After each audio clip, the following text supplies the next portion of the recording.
जय श्री कृष्णा, राधे राधे। आपका मेरे चैनल गोयल अनीशा क्रिएशंस में स्वागत है।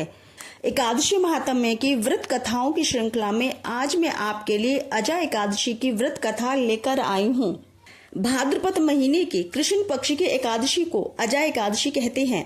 अजा का शाब्दिक अर्थ है जिसका जन्म ना हो।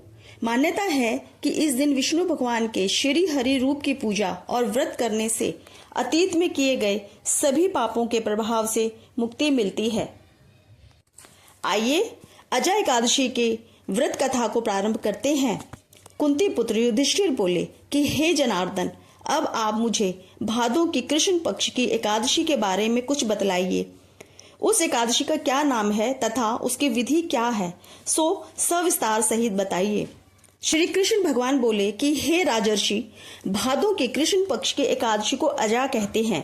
इसका व्रत करने से समस्त पाप नष्ट हो जाते हैं।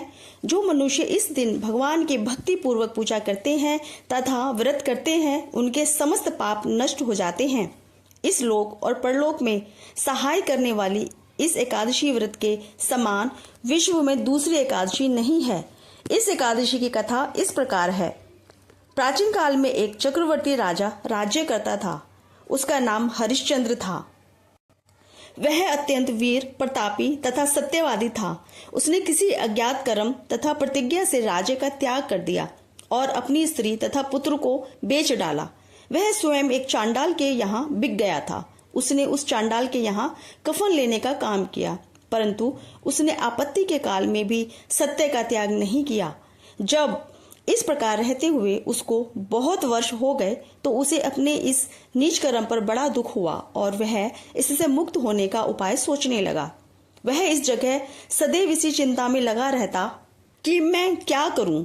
एक समय जबकि वह चिंता कर रहा था, गौतम ऋषि पधारे। राजा ने उन्हें देखकर प्रणाम किया और अपने दुख की कथा सुनाने लगे। महर्षि गौतम राजा के दुख के भरे वाक्यों को सुनकर अत्यंत दुखी हुए और राजा से बोले कि हे राजन, भादों के कृष्ण पक्ष में अजा नाम की एकादशी होती है। तुम उसी अजा नामक एकादशी का विधि पूर्वक व्रत करो तथा रात्रि को जागरण करो। इससे तुम्हारे समस्त पापों का नाश हो जाएगा। गौतम ऋषि राजा से इस प्रकार कहकर अंतर्ध्यान हो गए। अजा नाम की एकादशी आने पर राजा ने मुनि के कहे अनुसार विधि पूर्वक व्रत तथा रात्रि जागरण किया। उसी व्रत के प्रभाव से राजा के समस्त पाप नष्ट हो गए। उस समय नरक में नगाड़े बजने लगे तथा पुष्प वृष्टि होने लगी। उसने अपने सामने ब्रह्मा, विष्णु, इंद्र, महादेव जी आदि देवताओं को उपस्थित पाया।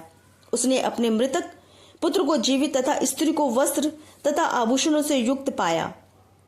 व्रत के प्रभाव से उसको पुनः राज्य मिला।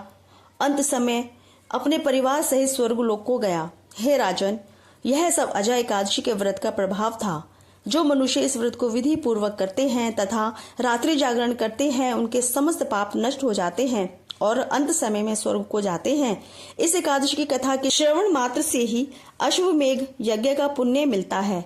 इस प्रकार से अजा एकादशी की व्रत कथा संपूर्ण होती है। जय श्री कृष्णा, राधे राधे। इसी प्रकार की व्रत कथाओं को सुनने के लिए और महात्म्यों को सुनने के लिए मेरे इस चैनल को सब्सक्राइब अवश्य करिएगा और ज्यादा से ज्यादा भक्तजनों में शेयर करिएगा, लाइक करिएगा और कमेंट करके राधे राधे जरूर लिखिएगा। जय श्री कृष्णा, राधे राधे।